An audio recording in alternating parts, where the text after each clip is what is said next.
You may have weaknesses. You've made mistakes. We all have. But there's a lot more right with you than there is wrong with you.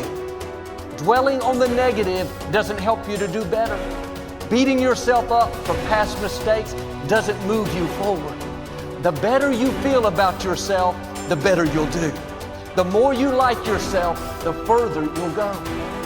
You can't give away what you don't have. If you're in turmoil on the inside, mad at yourself, critical, condemned, that's what you have to give. Love is not something that you do. Love is something that you can become. It's your quality. If your mind is in a certain way, it's joyful. If your emotions are in a certain way, it's loving.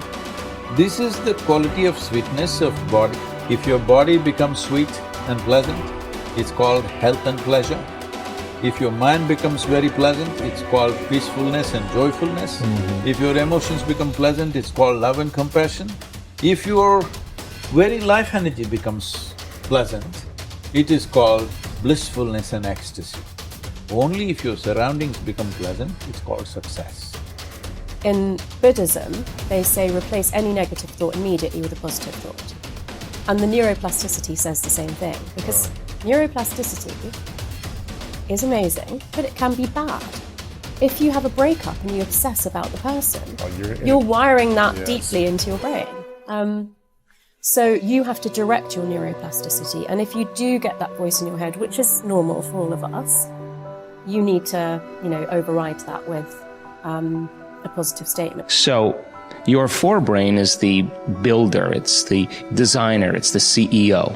And when you begin to speculate possibilities, when you start to think about a better way to do something, or something you want to experience, or something you want to do, or some future event, it's an amazing phenomenon, because researchers are beginning to show that not only do we remember a past, but the brain actually can remember a future.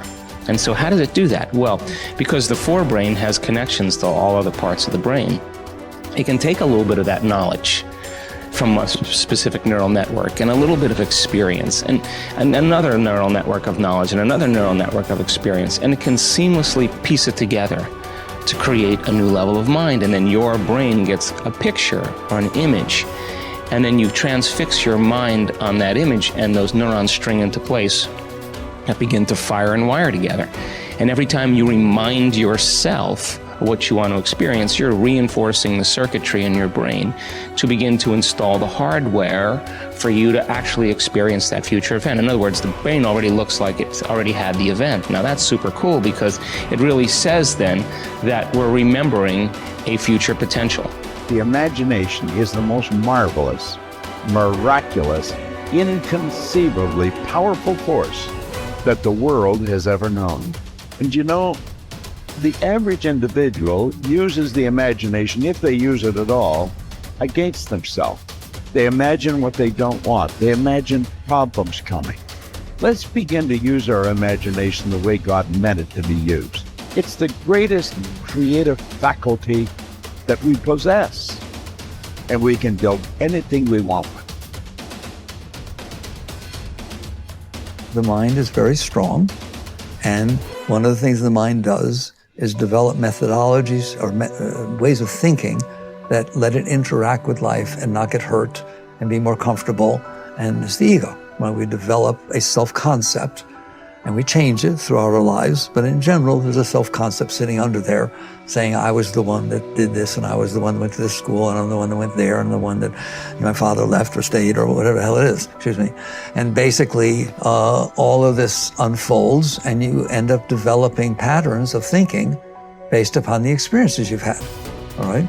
And what I'm saying, at least certainly in my experience, is that's not what makes you wake up. That's what keeps you from waking up, all right? The fact that you're identifying with these past experiences and saying that's who I am, well, it's not who you are.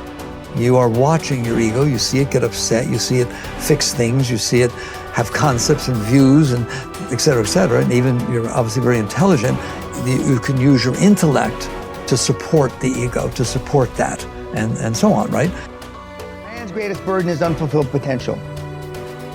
Man's greatest burden is unfulfilled potential. And I say, when I look at the audiences, And I know that maybe only 1% are going to achieve their potential. Not fully. I still haven't fulfilled my potential, but unfulfilled potential is man's greatest burden. And it breaks my heart because I know what you kids are capable of. I know I've had kids with 80 IQ to 180 IQ that I mentored that have done big deals. Actually, the 80 IQ did better than the 180 IQ. Okay, and I know what they're capable of, and I know how 10 million or 100 million or whatever the number is changes lives, and then all of a sudden, you know, you believe that you can walk on water. You believe that you can take a loaf of bread and feed however many he was supposed to have fed, and make water into wine. And when you believe it, see, the true test of a leader is when you've trained other people to be leaders. It's in you, kids. I mean, you can do it if you want it bad enough, and you stay focused and you're willing to maintain that commitment. I have to go become more confident. I have to go become a person capable of doing these things. I have to change myself to get there. I can't wait for circumstances to change so I can have my dream. Then our dreams would never happen. We have to get to the point of maturity in our lives where we say, okay, 2 things are going to change my life. Something new is going to come into my life and make me lucky and blessed. And maybe I can't count on that forever. And maybe now instead I have to consciously design my life and say, okay, now if I want to change, if I want my dream, something new has to come from me. I'm going to become a better person. I'm going to become a person who is more optimistic, who is more confident, who is more driven. Not because I am that now, but because we can grow. That you can become the type of person who you need to be to achieve your ideal life. You can start today living from your highest ideals, your highest sense of self, your strongest sense of self. You don't need permission. You don't need a guy like me to look at the video camera and say, you have now permission. But if you've been waiting for it, you have permission. It's like at some point in your life, you just say, okay, I have permission to become my best self. And by becoming your best self, you start to achieve your best things. You start to contribute better things. You start to become a better human being. You can do that now, today. So next time you're thinking about a big dream, don't think about the things that, well, I don't know how to do that, and stop. Think, I don't know how. So set it up on your calendar to go learn those things.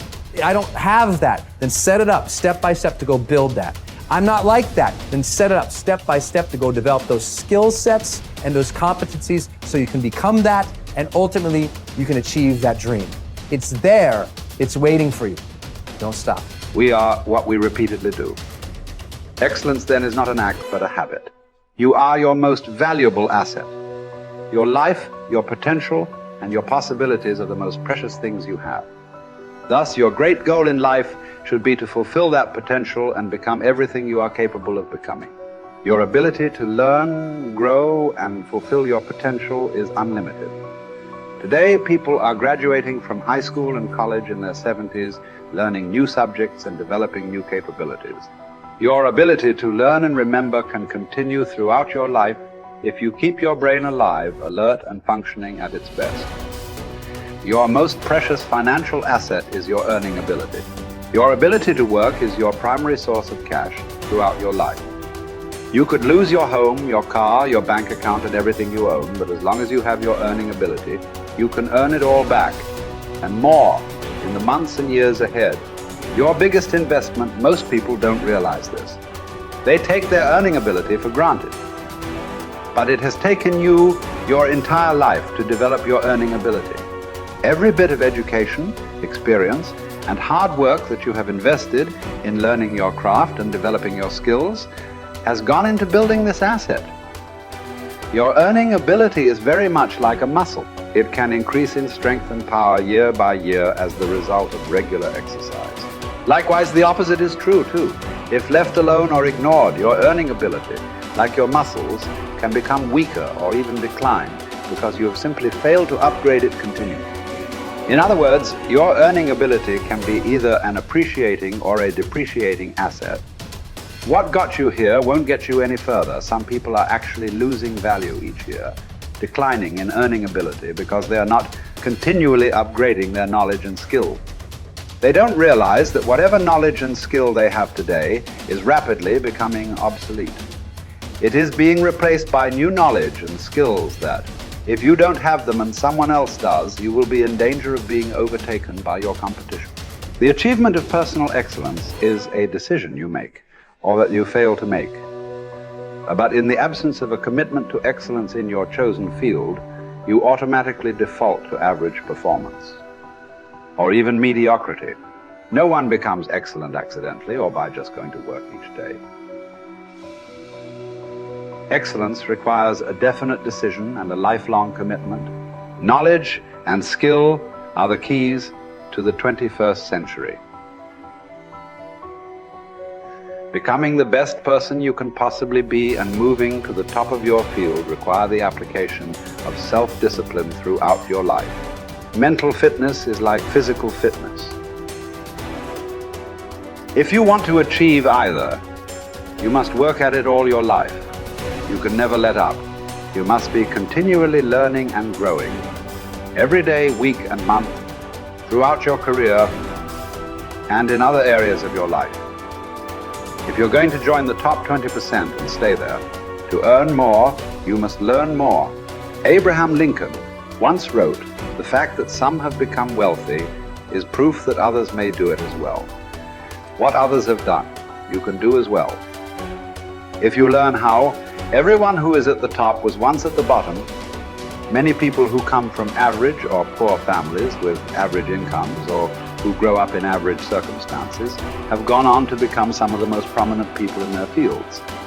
And what hundreds of thousands and even millions of other people have done, you can do as well. Was philosopher Bertrand Russell once wrote that the very best proof that something can be done is that someone else has already done it.